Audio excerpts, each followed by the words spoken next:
چوتھی شب قدر یعنی 27ویں شب کی عبادت۔ 27ویں شب قدر کو 12 رکعت نماز 3 سلام سے پڑھیں۔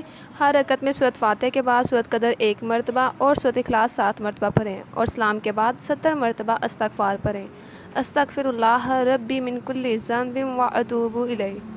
2 رکعت نفل نماز پڑھیں۔ ہر رکعت میں سورۃ فاتحہ کے بعد سورۃ قدر 3 مرتبہ اور سورۃ اخلاص 5 مرتبہ پڑھیں اور سلام کے بعد سورۃ اخلاص 7 مرتبہ پڑھیں اور اپنے گناہوں کی معافی مانگیں۔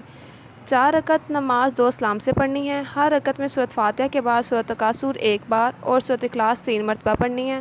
قبر کے عذاب سے چھٹکارا ہوگا انشاءاللہ۔ 2 رکعت نفل پڑھیں۔ ہر رکعت میں سورۃ فاتحہ کے بعد سورۃ اخلاص 7 مرتبہ پڑھیں۔ سلام کے بعد 70 مرتبہ استغفار پڑھیں۔ استغفر اللہ العظیم الذی الحی القیوم واتوب الیہ۔ انشاءاللہ ہم مصلی سے نہ اٹھیں گے کہ اللہ پاک آپ کے اور آپ کے والدین کے تمام گناہ معاف فرما دیں گے اور توجہ الہی نصیب ہوگی۔ 2 رکعت نفل پڑھیں۔ ہر رکعت میں سورۃ فاتحہ کے بعد سورۃ الم نشرح 1 بار اور سورۃ اخلاص 3 بار پڑھیں اور سلام کے بعد 11 مرتبہ سورۃ انا انزلنا یعنی سورۃ قدر پڑھیں۔ 4 رکعت نفل نماز پڑھیں۔ ہر رکعت میں سورۃ فاتحہ کے بعد سورۃ قدر 3 مرتبہ اور سورۃ اخلاص 11 مرتبہ پڑھیں اور سلام سجدے میں سر رکھ کر 11 مرتبہ کلمات تسبیح پڑھیں۔ اس کے بعد جو دل سے چاہت ہو انشاءاللہ پوری ہوگی۔